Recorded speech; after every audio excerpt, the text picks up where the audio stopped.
Welcome to the Terrible Podcast with your hosts, sports journalist David Todd, and from SteelersDepot.com, Dave Bryan. Just a couple of Daves, chillin', talking Steelers. Now, here's Dave and Dave.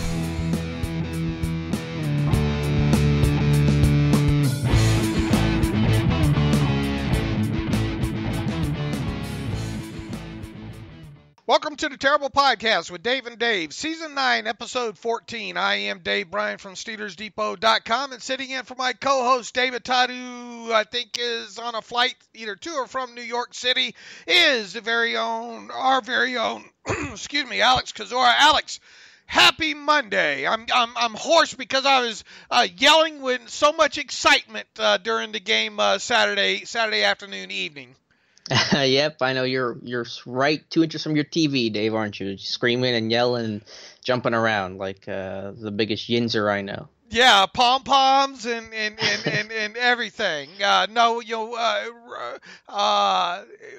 all reality, I thought we saw a lot of positives from the Steelers in that game. We'll start going through it, start recapping it top to bottom. I think first we'll start off with the injury situation coming out of that game. Mike Tomlin said afterward that Marcus Tucker, I think, had an ankle. I think he said James Washington had a strained abdominal, an oblique injury of some sort. Jesse James, a back contusion. I think that was kind of the long and short of it. I went back and looked at the Tucker injury when he was kind of rolled up. Bless his heart, trying to block. Gets rolled up from behind there. It didn't look, I mean, obviously it was enough to hurt him and smart and get him out of the game. And he did have that ankle injury, I think, right around the Friday Night Lights practice or during the Friday Night Lights practice. I'm hoping that it won't be enough to keep him out of this game. It didn't look that serious when you slow it down. James Washington said after the game that his injury is more precautionary, so I wouldn't expect that to sideline him any length of time. We'll see what happens this week. Obviously, during practice, you would think they would want to get him some time in the preseason finale against the Carolina Panthers. And then Jesse James, bless Jesse, poor Jesse James. Ben, it's like Ben it's like he owed Ben money or something this past week, the way Ben was firing those balls high to him and off target. And Jesse took a shot in the middle of the back, and you could tell it kind of smarted when he took that one. Jesse being Jesse, I would think he'll be back out there probably working, in some capacity this week. But with that said, and because of the state of the overall tight end position, I'm not so sure I roll Jesse James out there against the Carolina Panthers on Thursday night. Oh, I wouldn't at all. I think you have enough depth there with McKeever, Hodges, and CSW that, to let Jesse just take the week to rest up and not add to the mounting injuries with Vance McDonald and Xavier Grimble. Dave, do you know what ankle Tucker hurt? Was it the right or left? I haven't gone back and looked at it. I can envision it, but I don't want to, I Okay. want to say it was the left, but I'm trying to run it back through my head right now. I don't know. I don't want to say and be wrong on it. Because he had the right ankle in camp. But I saw Tucker posting stuff after the game. On the field, he was with his family. He went out to dinner with them, so I think he's okay. He didn't need any serious medical attention. So I think that it's going to be minor, which is going to be good news for him, and hopefully he can suit up for Carolina. That's going to be a huge game for Marcus Tucker. Yeah, and he is a guy that can't afford to miss this final one either. He did. We'll talk a little bit about what he did in the game against the Titans. Look, he's a physical guy. He's a guy that gives you something on special teams. He is a guy that's not afraid to block. He had a nice block, I think, coming back to the inside on the nice first run by Jalen Samuels. He, of course, was called for the holding on the Jalen Samuels touchdown that had to be called back. I'd rather say whoa than sick 'em. Exactly. You read my mind, Dave. But this is a guy that obviously is not guaranteed a roster spot right now. Missing a preseason finale because of an injury, yikes, that would not be a good thing. Going back to the players that did not play in the game the other night against the Titans, Joshua Dobbs, we knew that was coming. Justin Thomas, did you see him running around out there? He's listed as did not play. That's not good when it comes to him. Stephen Ridley sat the game out, I assume, because Kevin Colbert said earlier in the week, I think he said something about a groin with him.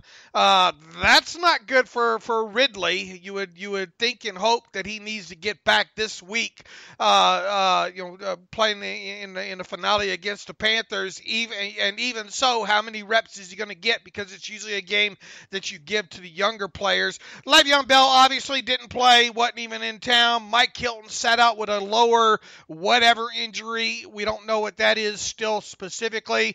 Malik Reeves, did you see him running around out there? Is he in your charting at all? No, not on defense. So if he did anything, it was special teams work. So bad sign for him. Bad sign for him. Morgan Burnett sat out the game with, we think, is a groin or soft tissue of some sort. Patrick Morris, not a good sign for him, sitting that game out. Ramon Foster with the knee. Antonio Brown obviously was held out. Xavier Grimble, wrist, thumb, hand, whatever you want to call it. But Grimble did post, I think you put it up on your Twitter feed, that he had his stitches taken out a day or two ago. So it looks like he's ahead of schedule. Vance McDonald with a foot obviously sat the game out. TJ Watt with a hamstring sat the game out. And Big Dan McCullers, undisclosed. I don't know for sure what's going on there, but this is a guy that we talked quite a bit about. For him not to play in this game, here's to hope maybe he gets some more well-needed reps in the finale against the Carolina Panthers. It'd be nice, but I think McCullers has done enough, and there's enough of a cushion between him and whoever number 7 would be. And honestly, I really couldn't even tell you who number 7 is. Probably Levon Hooks. Yep, probably Levon Hooks. That I think McCullers' spot is going to be safe, even if he misses the Panthers game. And the only reason I yell out Hooks is I had him as my defensive spotlight player of the week this weekend. He had a good game. And he had, he didn't play a lot. What did he play? 16, 18 snaps? Not a lot late in the game. But I thought he showed some good things there. And right now, and I think he's a guy you talked a little bit about during training camp. I think he's a guy that could hang around again on the practice squad. I did thought he had a nice end of the game against the Titans, and boy, he ought to get a lot of burn against the Panthers on Thursday night. Right, he's kind of a poor man's version of LT Walton, very, below average athlete, below average pass rusher. He got open on a stunt where he came in on block, but he finished the play. He's a good run stuffer, a good effort kind of guy. A little bit of position flexibility. He was playing a little more nose tackle earlier in his Steelers career. He's really been a right end third team this camp, but before this Packers game or the Titans game, I had him on the practice squad pumping off Josh Frazier. So definitely a chance Hooks to stick around for one more time around the sun. All right, get the maid out of here. The housekeeping's over. Let's talk a little bit about what happened during the game. We'll start with the starting offense. Ben Roethlisberger obviously made his 2018 preseason debut in this game. He didn't have Antonio Brown. It wasn't a great game for Ben. Let's be honest. He had a couple of throws that were off target. He wasn't helped on a few of them. Most notably, Juju Smith-Schuster with a couple of depressing drops. I thought some of the high points with Ben was his ability to use that cadence to get the Titans to jump offside on 2 separate third downs. I thought it was Ben being Ben, and the accuracy, he was probably just a little bit too amped up in the game, and quite honestly, his best throw of the game might have been that deep touchdown pass to Justin Hunter, where only Justin Hunter is going to catch that ball, and I don't know what more to add about Ben other than that, just a typical knock the rust off type game. I think Ben's going to make the 53. I think he's safe. I think he can beat out Landry Jones and Josh Dobbs. Yeah, a little rusty. That throw to Jesse down the seam was definitely the biggest miss. Left a lot of yards on the table. But you mentioned the Juju drop. That could have gone a long ways, and so that wasn't on Ben. And that was on that free play as well too. And that could have. It's hard to see. We don't have the all 22, but Juju was either going in for the score or that was going to be a first and goal situation. Yeah, absolutely. And then, Ben talked about that. One of the rules of emphasis the league is putting on this year is blowing that whistle early on some of those usual free plays. And I think the Steelers had one opportunity that someone jumped and the refs blew it dead. So that's been a big kind of component of the Steelers offense. Ben loves to go vertical, and when he gets a free play, he's never turned it down. So it'll be interesting to see how the refs approach and attack it. But like you said, the cadence, I thought last year was Ben's best year ever using the cadence and using the hard count to get guys to jump and creating those free play situations. So hopefully the refs kind of let things play out again this year. All right, I think, and this is a guy that I wrote about, I think David and Todd and I talked about, maybe you and I talked about as well, too. We wanted to see James Conner be more active in the passing game. We know what he can do running with the football. We know he can break tackles. We know he can run in between the tackles. We know he can get outside. We wanted to see him more in the passing game, and guess what? We got it. And I thought Connor answered quite a few questions when it comes to that. We saw him line up in the slot, or I should say outside, on one particular pass that ended up going his direction. I thought he did a good job of snagging one a little bit behind him up and high. We saw him chip a little bit on the edge there. I don't think we got to see him fully identify a blitz and meet it in a gap or anything like that. Those kind of things you can't control when they're going to happen. But I thought he answered a lot of questions in this game, especially when it comes to him functioning as a passing game component. 100%, Dave. And I talked about this throughout camp, that I felt he was night and day in his comfort as a receiver compared to last year. And last year he was a guy, whether that was camp or the few reps he got in game, you kind of held your breath when he was split out or wasn't in a position other than being in the backfield, because you just felt like the comfort level just was not there. This year, obviously, it's not going to be a strong suit. Clearly, Le'Veon Bell is head and shoulders above, what James Conner is capable of out of the backfield. But, I didn't mind him being split out wide. I didn't hold my breath this time. I knew he was going to be capable, and he made some great plays. And he's going to be someone that you're not afraid to check it down to or throw a screen to occasionally. He's going to get the job done. So, that's one of the top things I saw with Conner in camp, now translated to a game. 6 catches is the most he's ever had in a game, college or professional. Yeah, most definitely. And look, you go back to, I think most he had in a season was 21 or something. I just wrote about this at Pitt during his final season there. And 3, 4, 5 of those went for 20, 25 yards or more there.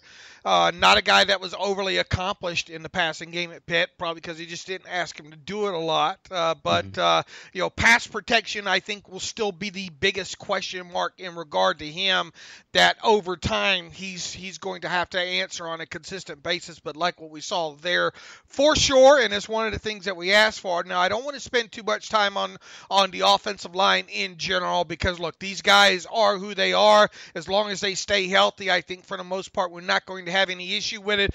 Villanueva, a couple of sets I was kind of concerned about, not overly effective, I didn't think, in the run game the other night. But for the most part, I don't think there's a lot to complain about as far as this offensive line play goes the other night, at least the starting 5. Starters were excellent. Maybe the ground game didn't get a great start going on, but the pass protection I thought was super clean. Pouncey did give up one pressure that Ben took a hit on. Maybe he did that on purpose. I say that tongue in cheek to get Ben a hit. But the line did a great job in pass protection. Obviously, no real concerns there going forward. All right, the backups that came in, most notable, I thought Filer did some more good things. I mean, this guy really has come a long way. It just goes to show you sometimes you cannot label these guys camp bodies.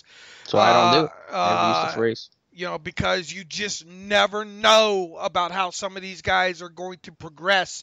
And he is a guy that looks set to be able to be a swing guard. God forbid might have to take a snap or two at center and can play you some right tackle as well. I think the bigger story might be, as far as the offensive line goes the other night, Chuks Okorafor and Zach Banner. Chuks, I think, got most of his time on the right, if I'm not mistaken, and they took a long look at the Incredible Hulk on the left side, and I thought he represented himself well for the talent that he went against. And being as how Jake Rodgers had really come off the tracks, if you will, the last couple of weeks, because Zach Banner has the pedigree behind him, because Zach Banner is 8'9". You got to like his chances of A, either being the 9th offensive lineman, or B, if he's not landing on the practice squad.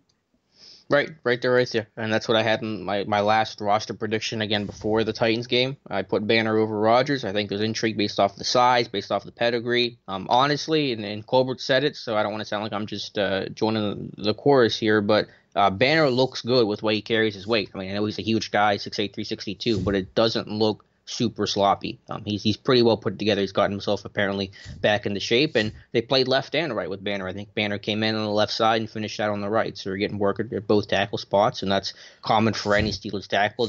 They demand that kind of versatility. So I thought both Banner and Okorafor especially had a really good game. I've been really pleased with Chukwuma Okorafor, Dave. I think the moment hasn't been too big for him. Yes, there's been an occasional lapse with his feet and his feet going dead on contact, but I think overall in pass protection, he's been excellent, and he looks a lot better than you would expect like some 21-year-old rookie that's pretty raw to be. He's played well.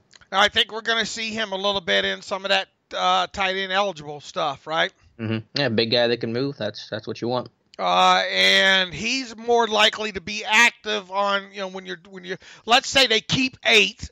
They generally only dress 7, right?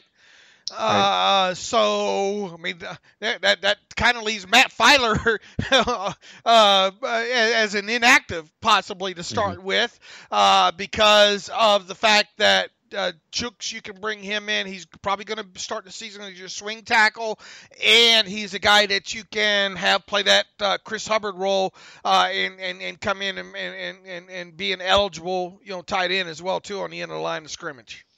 Right, so Filer, unfortunately, probably odd man out, but that's just how the numbers go. There'll be injuries, he'll get his chance. So, yeah, Okorafor would be your tackle guy, and Finney's your interior guy. Any of these, you're going to probably, unfortunately, have to dress maybe a few of these guys this week, right? I mean, Banner, Filer, probably going to have to dress. To me, I roll out. I try to get me I don't know if I want to see any more Filer right now. Oh no, I want to see it. You say unfortunately like it's a bad thing. I want to roll them out. Yeah, but I don't know if I want to. The injury bug been kind of lucky with that thing so far, but I understand why they would. Obviously, I'm just living in my fears a little bit. You got to play somebody though. Yeah, you play Joseph Cheek the entire game. Yeah, you got to play somebody. That's for sure. And it'll be interesting to see if Patrick Morris will be able to make it back for this game as well too. All right, you think Morris would be able to, otherwise they would have probably waived injured him by now, Either that or it's going to happen today or tomorrow. All right. But hopefully he's got an ankle, so hopefully that ankle gets back healthy. Definitely a good sign that they haven't waived him injured, right? That's what I'm saying. If he was out, if they didn't think he was going to play, they would have done it before, the last week. All right, wide receiver position. But that Justin Hunter's a frustrating dude, isn't he? I mean, that's his career in a game. He's got the beautiful 32-yard touchdown, swapping hips on a good corner like a Dory Jackson, making a catch over his shoulder, tapping his feet. Brilliant play. Then you have the wrong route on, was it the second play of the game that apparently should have been an 80-yard touchdown. You got the interception that on that slant to him that it was a combative play and he lost the battle. So you get one good play, 2 bad plays. That's Justin Hunter for you. And that's just what we know of in the bad category. Ben Roethlisberger was not happy that he missed the hand signal or whatever it was on that second play from scrimmage. And luckily, Justin made up for it. Mike Tomlin, I don't know. Mike Tomlin must owe him some money or something. I don't know. But Mike Tomlin was his biggest cheerleader after that touchdown as well too. But and this is the thing that I think you and I have kind of shared again this offseason when it comes to Hunter. Just the inconsistencies, those kind of misses. He ran at least 2 bad routes last season that we know of, and he only played. How many snaps did he play? 60 or something, if that. Those kind of things can cost you potentially ball games, as can that interception, in and out of his hands the other game. Mm-hmm. That's the kind of stuff that drives you mad. Now, on the other end of the spectrum, and I put this on Twitter, man, he still has a knack at getting last-minute separation either legally or illegally, and he doesn't get called for it on the illegal end of it, and that might be the lone thing that's keeping him in the league right now.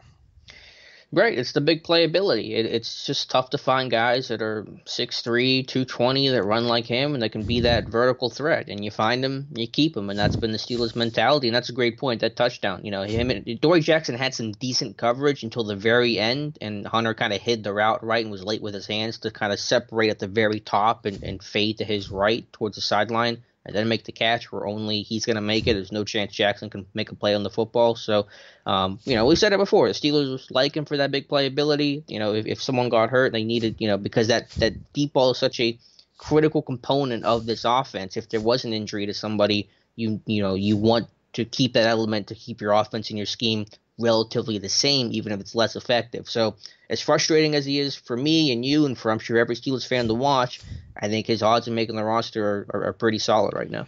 And when I'm talking about illegally with that, Alex explained it nicely. Go back and watch the final few frames of that touchdown catch against the Titans and Adoree Jackson, and you'll see exactly what we're talking about there. There's just the subtle, nice final step and extension of the left hand. That you just don't see Justin Hunter called for that, I don't think. And it presented himself. I mean, he had a full couple, probably 2 yardsticks together of where the ball ended up to where Adoree Jackson ended up being there. So that's the kind of thing I think that keeps him in the league. This guy does not give you anything on special teams still, and he's not going to. So, I mean, where are you at? Are you still on 5 or are you on 6? And he's one of them, I guess, right? Well, Hunter's going to be one of them. I haven't thought enough about my new 53-man roster, which I'll post. Yeah, and I got a question about that, so hold that right now. Yeah, I don't have any answers. I haven't thought about it enough. I'll post it sometime soon. But I'm still keeping Hunter on my 53, though. Yes. All right, I think Jalen Samuels. I like the way that drive had to work out for him. I don't know how much of it was design from the pass-catching aspect of Rudolph, kind of checking down and using them that way. For all we know, maybe it was, hey, you're make sure that don't be afraid to check it down to Jalen Samuels because we want to see him a lot in the passing game. I wouldn't go that far, but I will say this: I like the way that it ended up. That he had to touch the ball. What was it, 7-8 times in a row in that drive? He did some nice things. Mike Tomlin said ahead of the game, we want to see, basically, we want to see him function more as a running back. He's a running back. We want to see him function as a running back. Yet there's still people running around saying this is your back. This is your number 3 tight end. No, it's not. No, it's not. Stop. Unfortunately, one of them is a guy that I hate to name names, but a guy that runs runs the PR department at NC State. Come on. If you watch this guy enough during the 4 seasons there, he's not a tight end. But what he is a running back. I think Alex Kozora has a little confirmation bias going on when it comes to Jalen Samuels. I like what I saw out of Jalen Samuels. He might still, he obviously might make this 53-man roster, but I still don't think we've seen anything out of Jalen Samuels that has me pounding the table, either if I'm James Saxon or Danny Smith saying, I got to have this guy on the 53. Dave. He has that kind of game, and I'm the one with confirmation bias. I think you're the one with confirmation bias. You want Samuels to miss. I'm saying he. I mean, I've had him on my 53 for a lot of the for a lot of the offseason. All right. I you think he's going to make it today? If they made the cut down today, is he on your 53? I want to kind of hold off that because there's an element to that I want to add here in a little bit here. So okay. Let's continue going through the game. People will understand why we're holding up talking about that here in a minute. But tell me about your thoughts on his performance, though.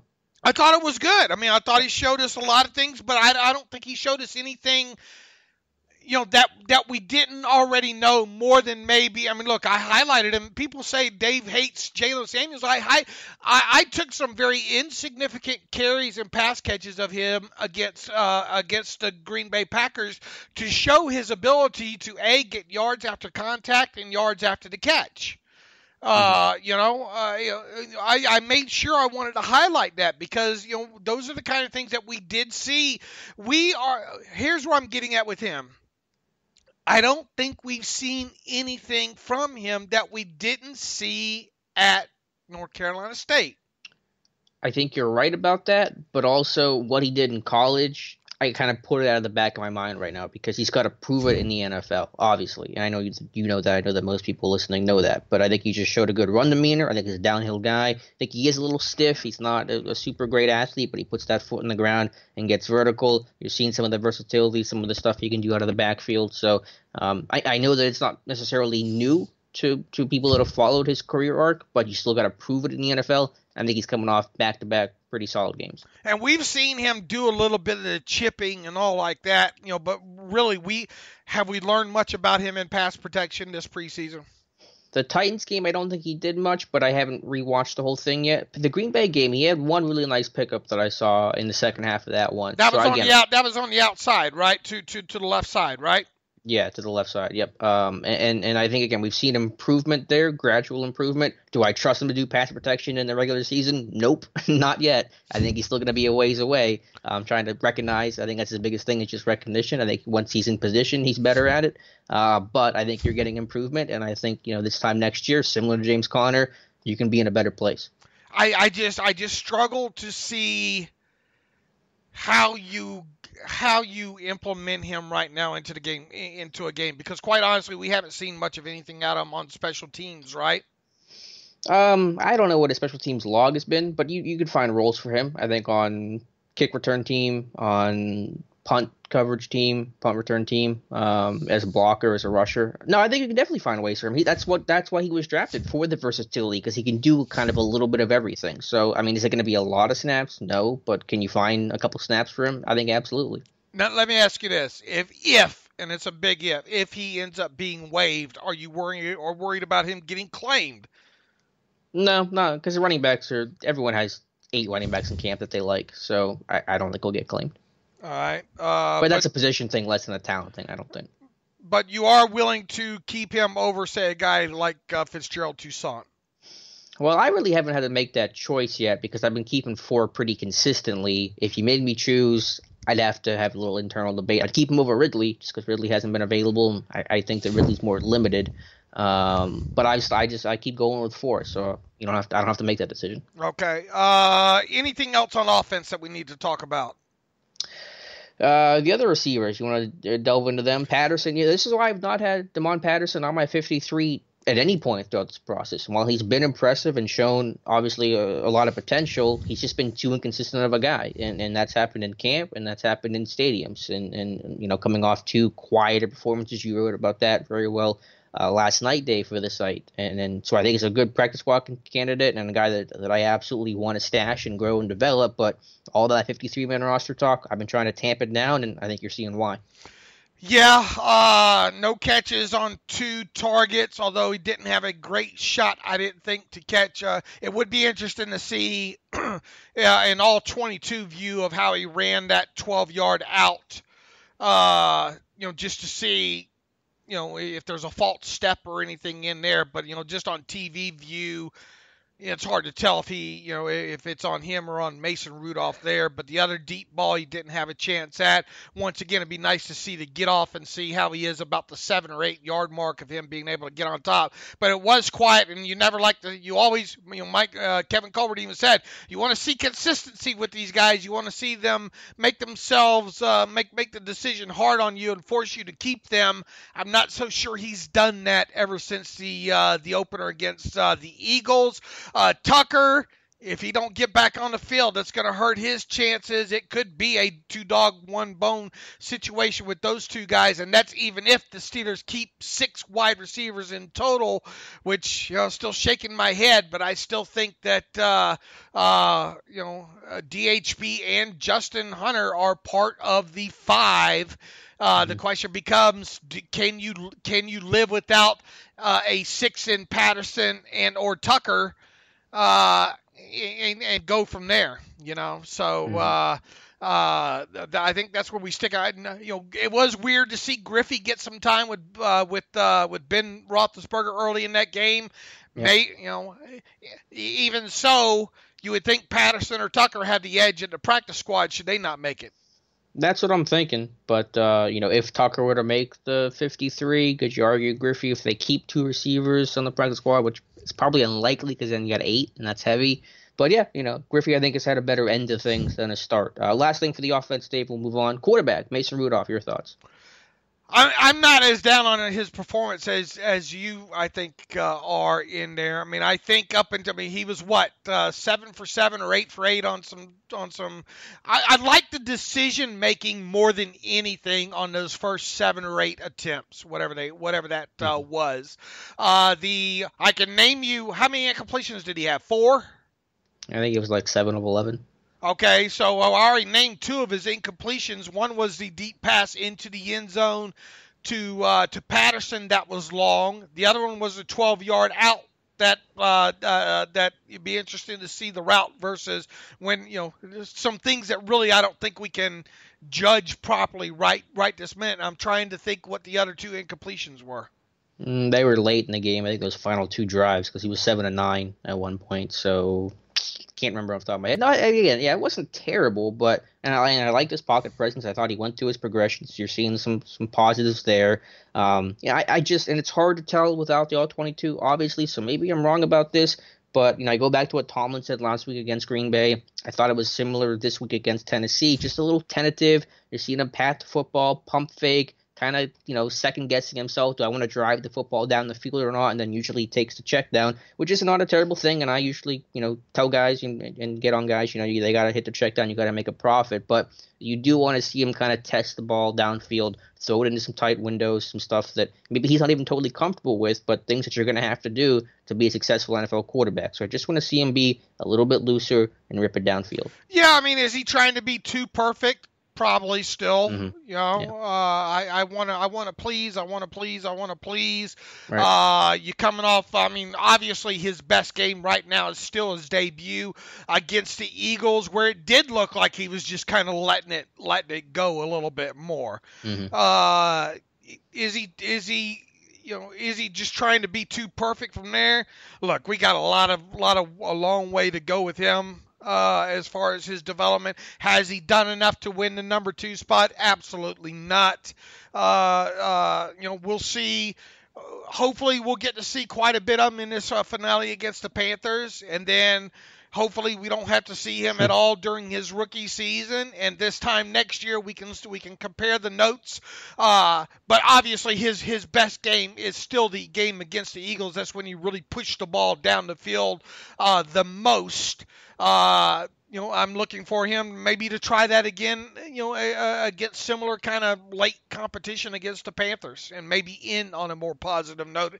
But I didn't dislike what he did. I don't think there was a lot to really analyze there other than some decision making, especially in those first couple of drives where I thought he had some good decision making there.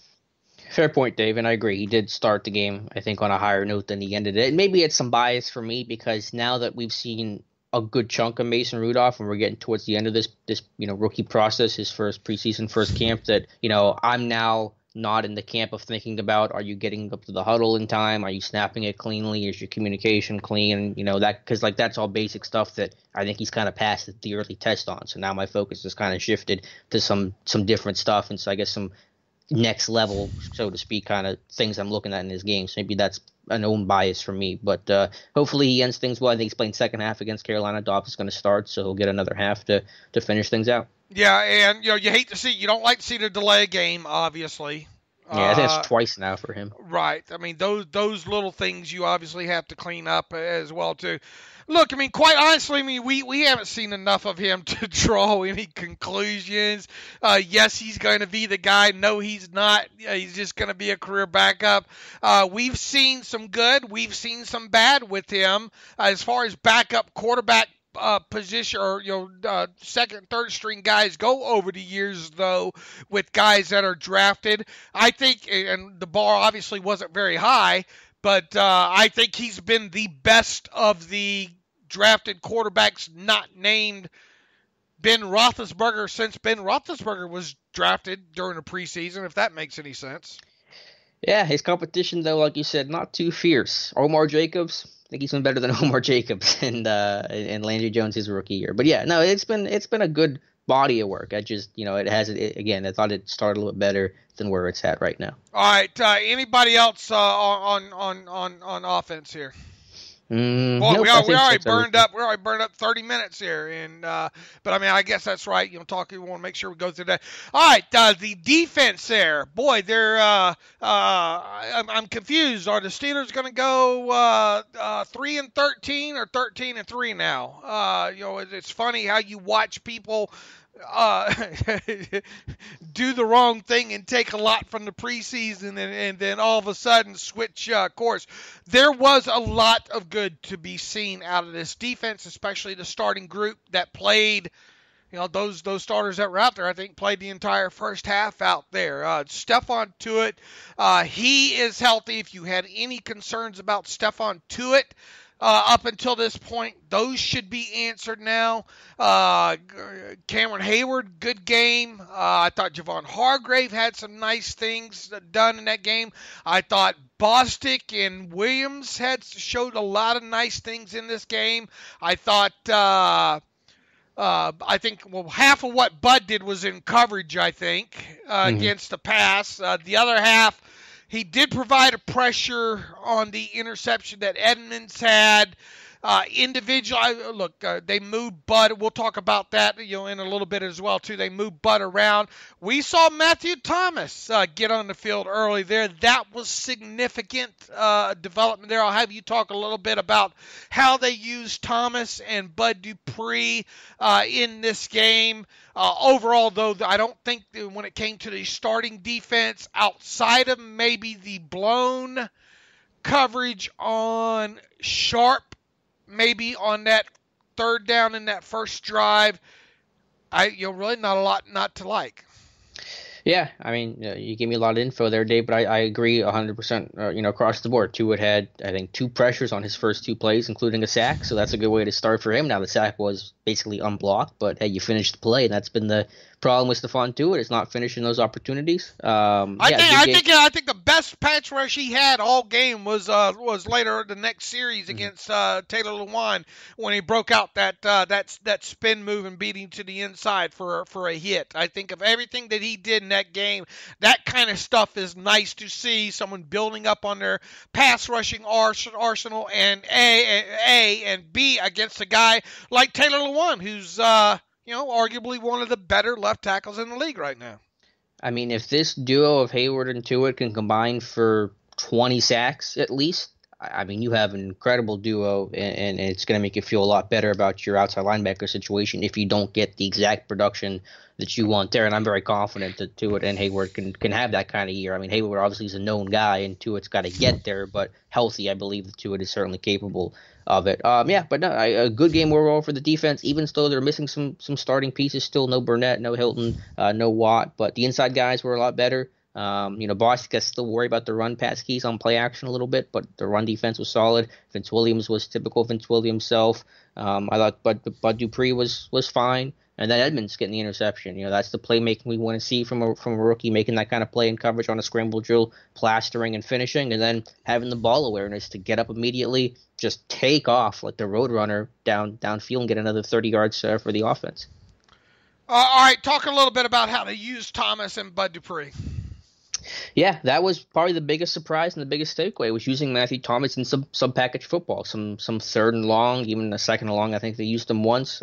What they did was they removed Anthony Chickillo from the field, and they went with 3 inside linebackers plus Bud Dupree. So they put Bud Dupree on the left side, his old spot. They would put Vince Williams as the right outside linebacker and generally drop him in the coverage. And then you'd have Bostic and Thomas be your inside guys. And they used that several times. They were generally 3-man rushes, the 2 down linemen plus Bud.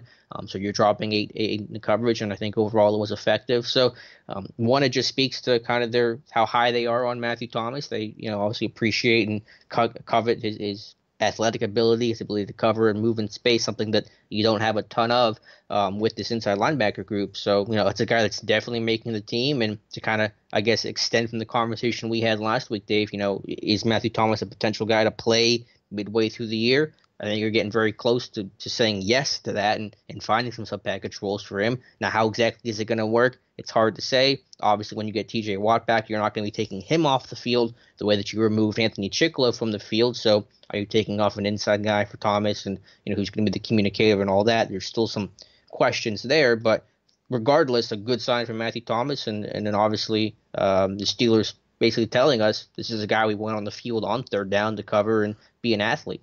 Right, and it's funny that it comes on the heels of us having that conversation about Thomas, and is he a guy maybe you can potentially start getting on the field later on in the season, and I think we're starting to see that might ultimately be the case. It might be earlier than later on in the season. I mean, it could be even week 1, and he's not going to start. I mean, I want to be consistent with that. I said that before, but could you have a package for him on third and long? Absolutely. Yeah, I don't know if I want to rush him out there that quick, though. But look, I mean, you're right. You're not going to have T.J. Watt coming off, and really, essentially, that was more of a rover role, I guess you'd call it, for Dupree and or Thomas in certain situations. Have you charted that? What down and distance was? Did they use those kind of looks with Matthew Thomas on the field? Right. Third and long, 1 second and long, so any obvious pass situation. And they were long situations, so that could be a little bit of a wrinkle that we see moving forward for sure. It'd be interesting to see what happens, as you stated. You're not going to pull Watt off. Dupree, if Dupree does anything good, it's move downfield and open space, right? I mean, the coverage aspect of him. He better be prepared to drop quite a bit this year. Yeah, and that was kind of the one reason why I was kind of, down on the move to right outside linebacker, because generally under Keith Butler, and maybe that changes, but it hasn't yet, that right outside linebacker spot drops about 10% more than the left outside linebacker spot. I think Watt, and this was on the high end, but Watt dropped about 36% of the time last year, but Dupree was, I think, around 25%, I want to say. So, it's a big difference right there. And 6 of Dupree's 12 pass rush opportunities had him dropping in coverage, and technically you can make it 7 because the pressure that he had, he was kind of in coverage to start, and he came in on a delayed blitz and forced the interception. So, you could even say 7 of 12. So, it's not going to be that high in the regular season, but he better get used and like going backwards because he's going to do that a lot this year. The only really thing that stuck out was that blatant miss by Marcus Mariota where that probably could have been a touchdown right there. And I don't know if the receiver just didn't read the hot correctly or if Mariota just short-armed it or whatnot. It's hard to tell who's to blame on a defensive side of football there without the all-22 there either. Did you have an idea what happened there? No, I couldn't tell. I mean, Edmonds was in the area, but blown coverage, and that's, Steelers got away with one. If that would have been a touchdown, we might have a slightly different conversation about how well this defense played. So while they played, I think, at obviously a much higher level than the Green Bay game, and they played pretty well overall, you can't have those breakdowns like that. That happened early last year in the regular season where, on tape you would see once or twice a game some receiver get free and the offense just would not capitalize. By the end of the season and in the playoffs, teams were capitalizing. So you don't want that to be a repeat of 2017. Ola Adeni had a good night or a good afternoon against the Titans. He's 20. Isn't he 20 years old, Dave? Yikes, I don't know how old he is, but boy, he sure plays like he's 25. Yeah, and regardless of his age, I think he's 20 or just turned 21. To be that well-rounded for a rookie and an undrafted one at that, while I still harbor concerns about coverage and covering in space, his run defense and pass rushing ability are equally impressive. His hand use, his leverage, how powerful his strike is, his ability to counter. He's got a great pass rush plan. People have joked about it, but also are kind of serious. I mean, he might have a better pass rush plan right now than Bud Dupree, which is crazy to think about. He's been awfully impressive. I know he left him off my 53 last time. Pretty sure he's going to make it this time. Yeah, and the thing is, and look, I think Keon Adams had Adams. Here's the thing that I think we learned by going back and watching that game a couple of times against the Titans. Mm-hmm. Adams, I think, is his athleticism is obviously more superior to that of Ola's. I think. Mm-hmm. I think he has a much better bend. I think he gets better depth in his drops. And all like that. I like the bend. I think on one particular pass rush that Adams had. But on the flip side, we see Ola Adeni do some stuff that James Harrison would do. He tossed that tight end right out of the club. The old stack, and make sure he flashed both sides of him, and then when the ball carrier committed, he just discarded the tight end off to the side and made the play. One thing that James Harrison probably was still underrated about most of his career was his ability to play the run well, and that's definitely one thing Ola can do. Now the thing is does he offer you enough in other aspects that even if he does make the 53-man roster, is he going to get a helmet on to start the season if he is number 4 or number 5? And I would guess probably right now the answer to that might be no. But he's definitely in the conversation of being on the initial roster here along with me. I don't see how Keon Adams doesn't make it at this point either. So right now, you're probably keeping 5 outside linebackers, right? That's what it looks like. Dave, do you feel any better about the outside linebacker depth now that we've seen, obviously a DNA coming onto the scene and then Adams' improvement? Do you feel any better, or do you still feel like there needs to be an upgrade there? Yeah, I'm not going to draw any hard conclusions here on it. Would you go after a John Simon then if, let's say, he was cut? Is he still in your plan? Or was he ever in your plan? I wouldn't go after that salary that he has, so I might not trade for him. Yeah, I wouldn't either. But if he's cut and he's willing to, the thing is, he's got a little bit of a value. You would think he's got a little bit more than a minimum salary value to him. I'll put it to you this way: if I could have him for the minimum for 1 year, I would get him, and I'd put Ola Adeni on the practice squad. Okay. Yeah, I don't know exactly where I'm at. Again, I certainly wouldn't trade for any outside linebacker help. I would consider the waiver wire as an option, but I feel better. I say that because I think Simon can help you in a couple of phases immediately. He's an experienced special teams guy. He's a guy that can come off the bench and he's played enough in these hybrid fronts. He's had his, he's a smart kid. He's been there. He's done that. Now, do I want John Simon starting 11 games? No, nobody does. But I think he's a guy that still has he could be what Arthur Moats was supposed to be the first couple years that Moats was brought in. That kind of guy. I think John Simon right now, and it's probably not saying much, is a better player than Anthony Chickillo is, absolutely. I see him as a stronger and more accomplished player than Chickillo. And I know that everyone wants to run Chickillo out the door, and I went through all his pass rush snaps last year, and I came away pretty disappointed. But he's not going anywhere because he is a 4-phase special teamer. He led the team in special team snaps last year, and in a year where you get rid of Golden and some other special teams players, you're keeping that guy around because he's going to bring you value on 3rd phase on game day. Yeah, I think so. So, I would like to see Simon, if the price is right. But look, you could even make that current, if you traded for it, you can make that contract work. So, I mean, I guess it comes down to just how bad you want him. A couple of $1 million difference in base salary, if you think that guy can help the bottom end of your roster, should not make a damn bit of difference, as far as I'm concerned. Apologies to the Daney fan club, but the fact of the matter is, this guy is a guy that would clear waivers, right, Alex? I think so. I guess I'm not as confident maybe as you, just because you look at pass rush help, everyone needs it. Not everyone has it, and you could make a case there. But we know how it goes. Generally, the guys that most people think, oh, they're going to get claimed, don't get claimed. So I think you're going to be confident in that. It's just a matter of, do you want to take that risk? Because I think you have a really good player in a day and someone that can help your team. Maybe not as much this year, but maybe even as soon as next year. And you want to just take that risk. So there's a debate to be had. And I don't know. Yeah, I don't know if they're going to add anybody. It's a weird situation, because you would like to have a better number 3 as a pass rusher than Chicolo, but also, do you want to cut any of these guys, to find a number 3, and it's a kind of internal struggle.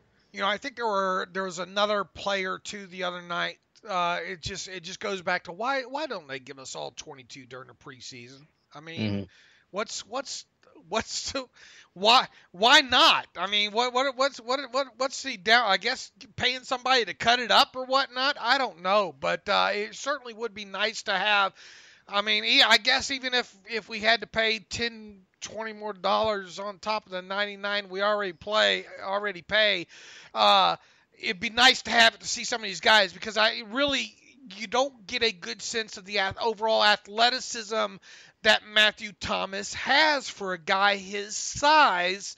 We saw it, unfortunately we had to see it on the play against the Packers, but I mean, if that's the way we got to see it, so be it, I mean, the guy on the hoof, as they say, moves quite well. And then I think we saw it on one of the passes out into the flat against the Titans. We got to see some of that athleticism on display. And I think one other play in that game too, you get to see, man, this guy, you could see where that what was the spark number on him? 140 something, or you can see why it was what it was. And yeah, I have no doubt now. Now the question becomes, are you keeping 4 or are you keeping 5 inside linebackers? Because bless L.J. Fort's heart, man, he's gonna there's gonna be some tears shed probably between a couple of coaches and L.J. Fort if they have to cut him. Yeah, I'm starting to feel like he's going to get the short end of the stick, because Thomas is, I mean, I don't want to say a lock, but I feel like he's a lock, and obviously the other 3 are. And if the roster construction, because now that you feel tempted to keep 5 outside guys, you have the secondary, you like to go heavy there, you got some good debates to be had with the guys you want to keep there. Fort's a guy that may end up on the street that you can try to bring back, but yeah, it's just disappointing. Get another good game. A guy I've liked a lot, but I think they just view him as a special teamer, not someone that's going to really do much on defense. And you got other guys that they like hire for their defensive capability. They still like Medikevich, and obviously they have a plan for Matthew Thomas. So Fort could be the odd man out here. Fort is that kind of guy that could end up on another 53-man roster very quickly. He does enough for you on special teams, bottom end of the roster guy. He's the guy that's going to get cut by the Steelers. The Ravens are going to sign him to their 53, and he's going to sack Big Ben in in a regular season game, and everyone's going to go, "You're the stupidest person, Kevin Colbert." Like, I know that's how it's going to play out. All right, Dangerfield, a mistake or two, I think, in this game the other day. Anything else on the defense? It was good to see Marcus Allen back out there, but I mean, too little, too late. I don't know. I haven't shut that door yet. I think that 4th preseason game is going to be maybe more critical for him than anybody else on this 90-man roster in terms of, what's going to be his path. Is it going to be practice squad, or is it going to be 53? I haven't discounted it yet. And yeah, hey, welcome to the NFL. You get a couple tackles and your first interceptions by both rookie safeties. That's always nice to see. The thing about Nat Burre is all you have to do is turn on this Tennessee Titans game to know why he's going to make it as a special teamer and why they call him the missile. Yeah, as bad as he's been on defense, he's been equally as good on special teams. And as you and I think a lot of Steelers fans have smartly pointed out, you brought him in for special teams, not for defense. He's like your number 4 safety, so hopefully he won't see the field, but he's making it because he can be that four-faced guy and crack some skulls. Okay, now, Alex, I want to wish you a belated happy birthday. Happy birthday to you. Happy birthday to you. I'm giving you 54 roster spots to see what you will do. How's that? You've been singing a lot lately, Dave. I have been. I'm going through that a midlife crisis, I guess. Trying to recapture my youth. I don't know. No, I do that because, and I wanted to make sure we got to this part of the off season to make sure it was worth writing about and bringing up again. And I did so on Sunday.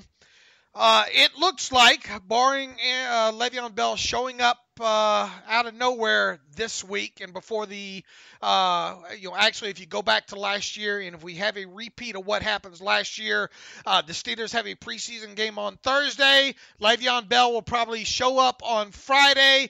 They probably will put him through the physical first and get through the cut down on Saturday first. They'll ask for a roster exemption.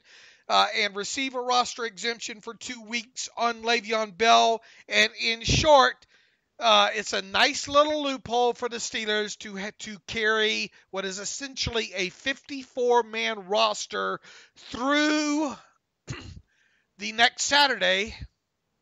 The game before or the day before the game against the Browns, because if you go back to last year, they waited until Saturday, the day before the week 1 game against the Browns before they activated Le'Veon Bell off of the roster exemption list there. I don't see why you don't take that path again this year. Thankfully, this year so far, knock on wood, they're not having to cram in a guy that they need to have on the 53 to get to IR so they can use a designated return on that player later. That obviously could change this week in the finale against the Panthers. But as of right now, it looks like they're going to have a 54-man roster to play with. And because of that, I give you the gift of an extra roster spot, and now we can start having a few of the conversations that we were going to have earlier in the show. Go. Well, who do you consider to be that 54th guy? Do you have a name in mind? Because obviously it's not going to be an injured guy. Right. I think it could be a Toussaint / let me just put it this way. I think you can now carry both Toussaint and Jalen Samuels if you wanted to. Right? And then do you think then one of them would have to go right before week 1? It's possible. You obviously let it play out from an injury standpoint and all like that. Now look, someone on Twitter yesterday threw out about having the tinfoil hat on here. And I said, be ready. They might need it on this Monday Terrible podcast. Now, I'm not going to say this is going to happen, but if I don't mention this, we're going to get blistered for not saying this might happen. All right, let me get strapped in here. All right, yeah, get it out. I'm good. All right.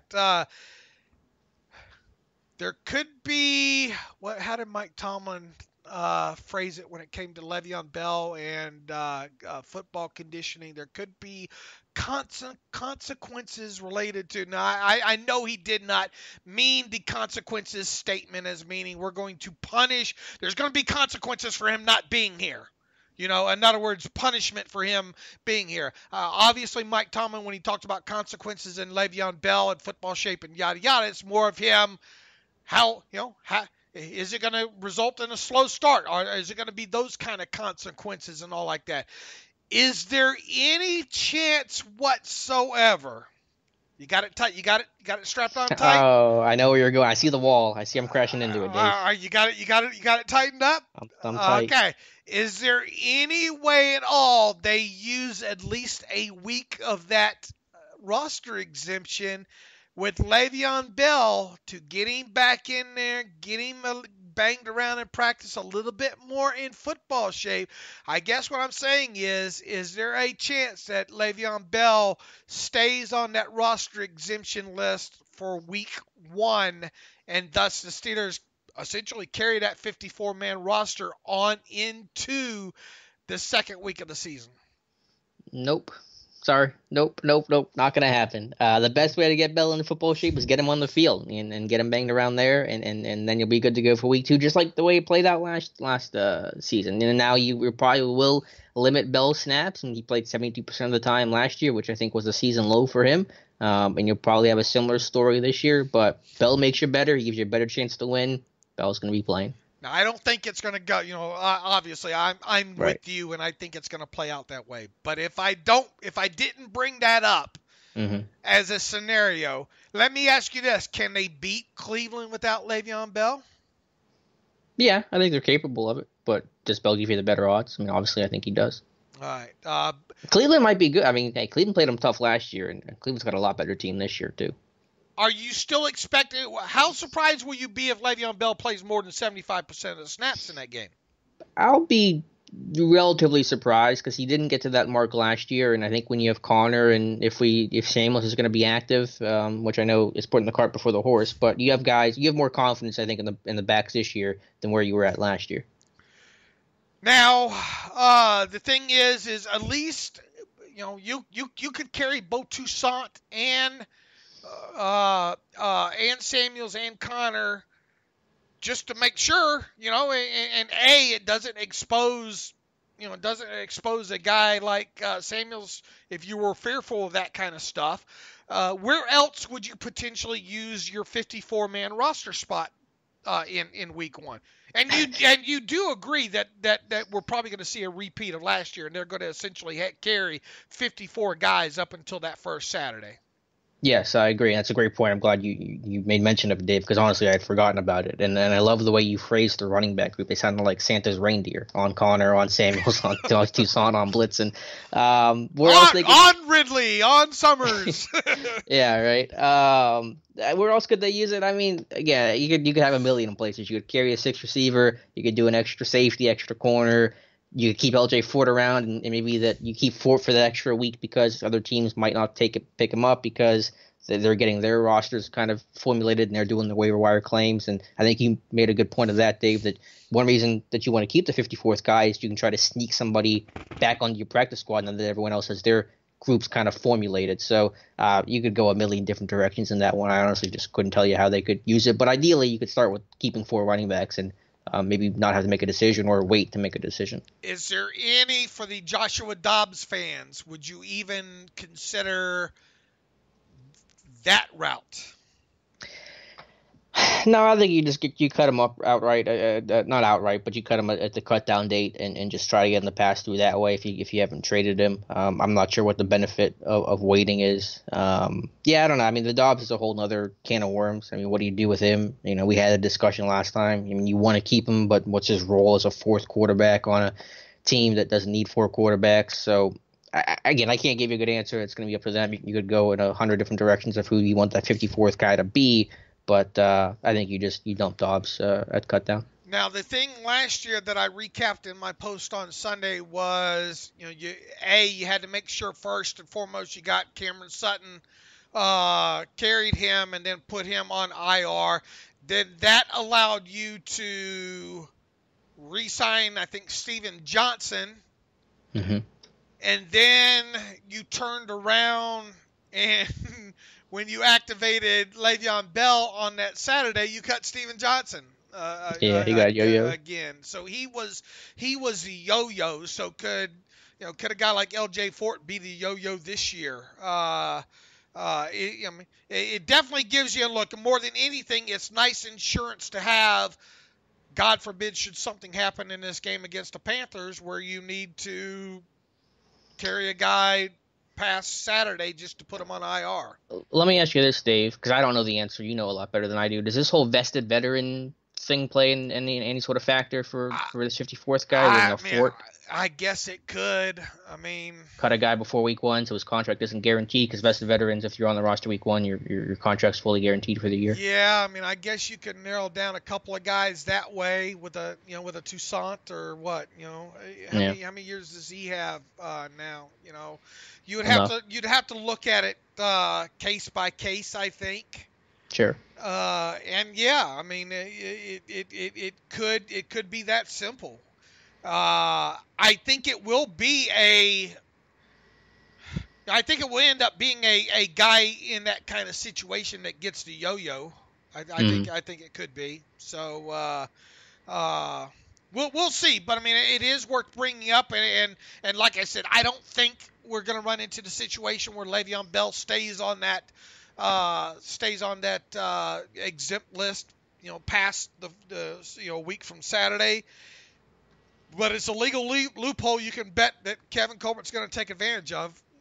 Does the NFL have to grant that, or can they look at this and say, hey, we saw how you used it last year and we're not letting you this time? Yeah, but I mean, I think it's only fair to teams because they want the player, to come in. They want to get a full do I think it's overblown? Do I think teams should get it? No.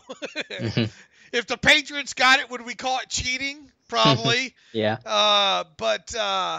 But look, I mean, it's there to be used, and I think you want to be able to bring a guy in and look at him,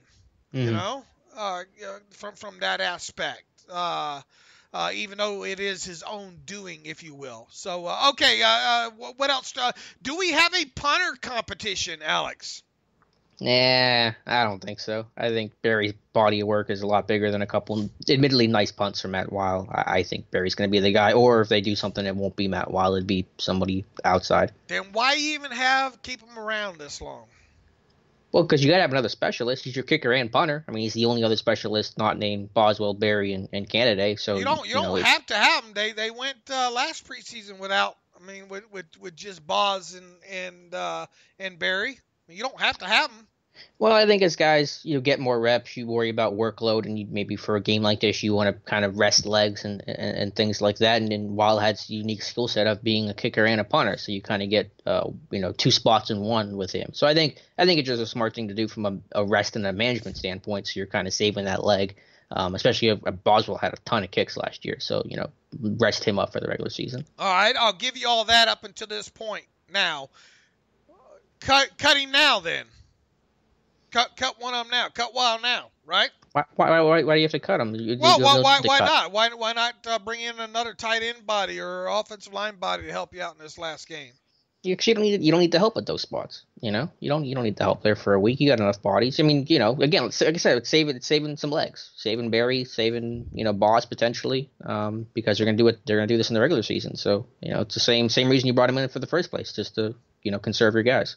I think we might have a competition on our hands, Alex. I think you got that tinfoil on tight today. I do. It's cutting off the blood flow to my head, which is probably a good thing. But I think there's a little something more to it here. Look, I mean, you saved $1.3 something million. Does Barry kick like a $2 million a season punter? The good thing about Weil is he does offer kickoff and place kicking. I'm sure Barry does to some degree. I'm sure it's not like Barry couldn't go out there and kick a extra point probably if you needed to. But I think there's might be a little bit more to it here than I think it's kind of snuck under the radar with us here is what I'm saying. Maybe I'm wrong. I don't know. But I think Barry's done. I know it's been a little rocky, but I think from a directional standpoint, from a hang time standpoint, from what they asked Jordan Barry to do, which is a lot of directional, not as many open air kind of punts, I think he's done a nice job of that. But Weil will have an opportunity this week, and he's got a leg. I'll give him that. He's definitely got a big leg. All right, if you're wondering, yes, we are running a little bit long. Yes, we had a lot to get to, and I want to make sure we get to one more thing, something Alex put up on SteelersDepot.com this morning. 3 trade scenarios that make sense for the Steelers. How about letting us know what those 3 are? Sure, and they're not obviously super exciting. Any trade article you read that has like Khalil Mack's name in it or something crazy, that's all clickbait. Just ignore it. So, they're realistic trades, and I'll run through them real quickly because they're just hypotheticals and unlikely to happen and all that. But Josh Dobbs going to Kansas City for a seventh round pick. Andy Reid and the Chiefs brought Dobbs in last year for a visit, so they liked him. He's kind of a similar to Patrick Mahomes. You could see, just someone taking a flyer there. Cody Sensabaugh going to the Chargers for a seventh round pick as well. If Sensabaugh is not going to make the roster here, he might have a tiny bit of trade value, similar to Ross Cockrell last year. Chargers have been decimated at cornerback with all the injuries to Verrett and Watkins, and they wanted Des King to play free safety, and they got lit up by the Saints in the third game, so do a little minor trade there. And then one guy coming back to Pittsburgh, the inside linebacker spot, if I'm trading for anybody, it's going to be an inside linebacker. Nick Kwiatkowski from Chicago. I would send a fifth-round pick to the Bears and give Kwiatkowski back. Local guy, WVU, Bethel Park kind of kid. I think is a better athlete than he tested. And, I think is an upgrade over John Bostic, though I admit it's probably not a huge upgrade. So just something fun for Steelers fans to chew on this Monday morning. What's your overall thoughts on this team coming out of the annual tune-up game? Yeah, I mean, it was pretty impressive across the board. Obviously, you see the defense bounce back like that. The Titans got a first down on their first drive and didn't have another first down until the third quarter. So that's great to see. The defense made splash plays. They got, 4 or 5 sacks, 2 interceptions, nearly a forced fumble, a lot of pressure. So that was good. And the offense wasn't perfect, but that was largely on Ben. And I thought the offense overall did well. So, it's hard to be too mad about it. Cameron Sutton going to be the day one punt returner? I can't figure out the punt returners or any of the returners in Pittsburgh. Tomlin just mixes it up so much. I'm okay with AB. I'm okay with Sutton, but obviously that fumble is not going to make you feel too good about it. Yeah, that fumble's not going to make you feel too good about it, but I think there's still a chance that happens there. Be interesting to see. Do you put Juju back there on kick returns again? And if not, who's your kickoff returner? It's a great question, Dave. Like I said, Tomlin does so many weird stuff with the return game. You had Coates and Niall Davis last year, and they all get cut, and you're bringing out 2 guys that didn't do it at all in camp for the preseason, and Juju and Terrell Watson. So it's very interesting. Don't forget Martavis had a couple of. Martavis had a couple. You have Toussaint, and that's a guy that they are comfortable with putting back there. But is he going to make the team? Is he going to be active? Questions there, and it's really interesting. There's only one true return guy this year, only one man back, but that back 3 you have are basically all have to be guys that are return capable, because the way teams are going to squib and kind of pooch kick sometimes, they're going to test those 2, I don't know what you want to call them, not wedge guys, but the 2 guys in front of the return man. So we've seen Mosey Nix get some kick return work in the preseason. We've seen some other guys get opportunities. So you basically all 3 guys you put back there have to be blockers and returners. So could you put a Jalen Samuels back there? He would make sense. Toussaint would make sense. Juju would make sense. I honestly have no idea. Tomlin surprises me every year with a return game. Well, we've had everything in this episode, haven't we? We've had some conspiracy. We've had a lot of conspiracy. Yeah, a lot of that. But I think anything else? I mean, I think we whipped this one out. Pretty good, right? Yeah, no, I think it's everything. I'd love to hear your guys' feedback, but yeah, good stuff today. All right. Until Wednesday, you can follow me on Twitter at Steelers Depot. You can follow David Todd, my co-host, at David M. Todd. You can follow Alex Kozora at Alex_Kozora. You can follow the show at Terrible Podcast.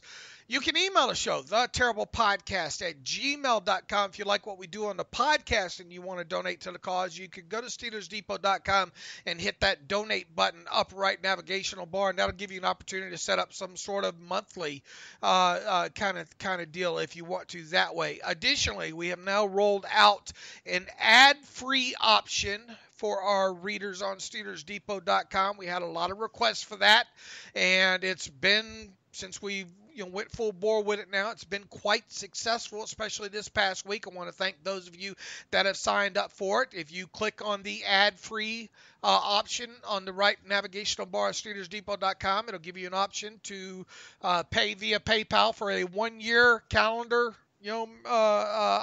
version of an ad-free version of SteelersDepot.com. So obviously you don't have to go that route if you don't want to, if you want to help the site, and then at the same time, in your opinion, make your viewing, improve your viewing version of SteelersDepot.com. We invite you to go that way as well too. So there you go. In the meantime, until the Wednesday show, as always, thanks for listening to the Terrible Podcast with Dave and Dave, and today Alex Kozora. Peace and love.